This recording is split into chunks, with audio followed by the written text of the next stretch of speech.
If you're sitting in the Midwest or the Northeast right now, scrolling through real estate apps, dreaming of packing your bags and retiring to South Florida, I need you to pause. I need you to think again. Look, we've all seen beautiful postcards of the swaying palm trees and the pristine beaches and the gorgeous sunny weather and the promise of no state income tax. It sounds like paradise. But as someone who lives and operates a business right here in South Florida, I'm here to tell you that the retirement dream that you've been sold is a little bit different from the financial reality on the ground in 2026. So today we're going to walk through some hard numbers, the hidden costs, the harsh realities of trying to survive your golden years in the Sunshine State. Welcome back to our second act.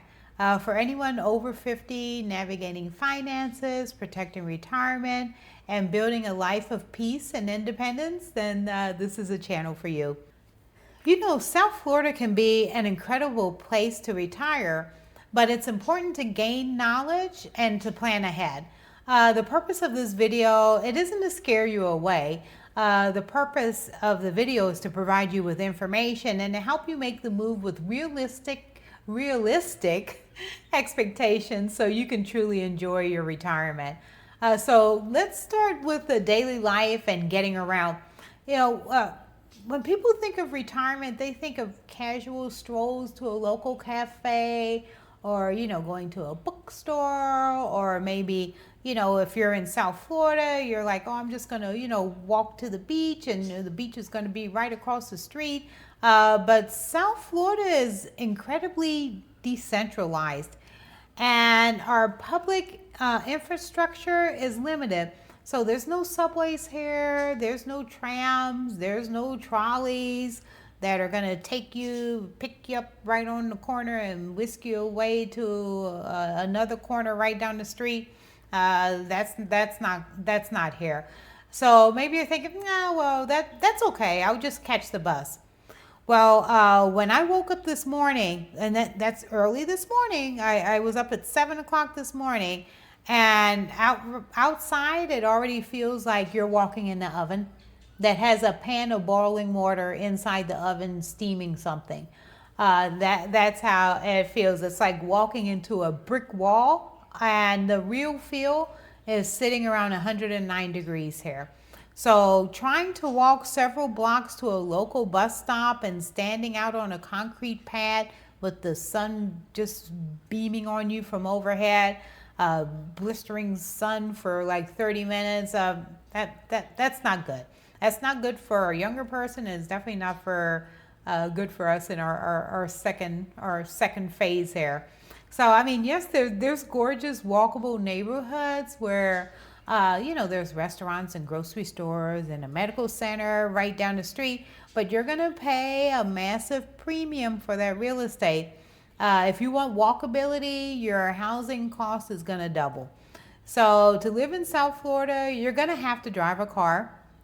And gas prices here are consistently higher than the national average. But, honestly, the gas prices and the heat, that's nothing compared to the hidden financial vampires that catch retirees completely off guard down here, and that's the insurance. So we're going to start with the auto insurance because to put Florida's crazy auto insurance rates into perspective, let's look at the rest of the country, okay? The national average for full coverage auto insurance is around $2,450 a year. Now, if you were to retire to a state like Maine, you'd be paying around $1,320 a year. That's the cheapest in the country.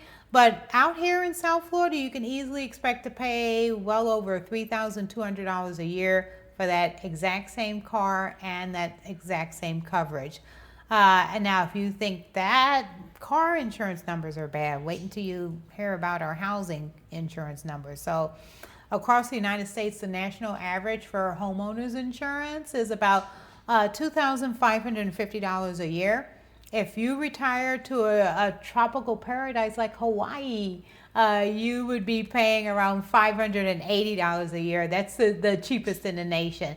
Even a mainland state like Delaware is under $1,000 a year. But here in Florida, the statewide average is $7,130 a year. It's the highest in the country. And right here in South Florida, Broward, Palm Beach, Dade County, you can easily see quotes ranging up to over right around $11,000 a year. So you're literally paying like 10 times more for homeowners insurance than retirees in other states. And then not only do you have to do the homeowners insurance, but you're going to have to put some type of hurricane deductible in there too. And what happens with well, they have the hurricane deductible in there, but what they do is that unlike normal states with a flat $500 or $1,000 deductible that's on the homeowner's policy, Florida hurricane insurance works on percentages, and it's usually 2 to 5% of the home's total value. So let's take, for instance, you have a home that's $400,000. You'd be paying up to $10,000 out of pocket before the insurance is going to cover a dime of storm damage. So that's something else that you have to take into consideration. Now, recently, Florida passed a tort reform that's curbed lawsuit abuse. So several carriers have filed a 5 to 10% rate cut. Citizens Property Insurance, they got like a 8.7% rate reduction in 2025. That was the first cut since 2015. But the costs are still brutal.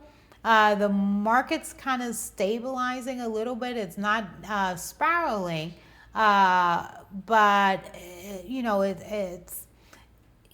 it's something that you have to look into before moving down here, before purchasing a home. Just check those costs, what that's going to be. Make certain it fits in your budget. So check the cost of what your homeowner's insurance will be and what is the hurricane deductible going to be. So you'll be aware. You won't be surprised.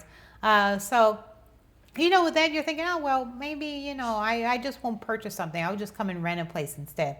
Okay, we're gonna check those numbers too. Okay, so a typical 2-bedroom apartment or a condo here in South Florida, if you're looking in Broward County, you're looking at anywhere from $2,200 to $2,900 a month. If you're in Palm Beach County, you've got about $2,200 to $3,000 a month. Now, if you want to go down to Miami-Dade, so you're down there by South Beach or whatever, you're going to be looking at about $2,700 to $3,800 a month to rent a 2-bedroom condo. In Ohio, 2-bedroom condo in Ohio, it's $1,300. So one of the biggest surprises for people relocating to South Florida isn't just the monthly rent too. So you say, well, that monthly rent, you have to realize that you might have to pay $7,500 or $9,000 just to get the keys, because you're going to have to pay your first month, you're going to have to pay your last month rent, and you're going to have to pay a month of security deposit. So if you're out looking at places to rent down here, and you find a place that seems like it's in budget, you want to make certain, what is it going to cost me to move in, and make certain that you have that money available. So all right, back to the buying, because maybe you say, I was scrolling some of the condos and they're not too expensive, so I can downsize. So let's talk some additional fees that are going to come in there. So you say, oh, there's a condo for $325,000 that I saw. I like it. It fits in my budget. But you're going to have to put in there, you got some HOA fees too.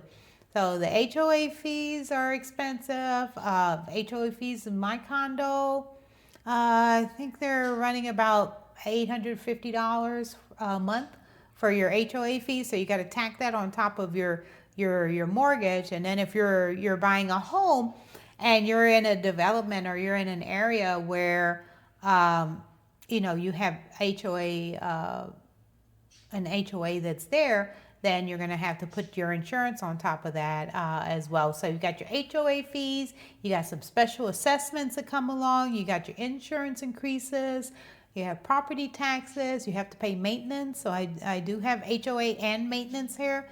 So it's two separate things. So it's a lot, and the expenses don't stop once you get the purchase done or you get the rental, because the weather out here, like I said, it's above 90 degrees, and the humidity is suffocating for months on end, and the air conditioner isn't a luxury; it's a medical necessity.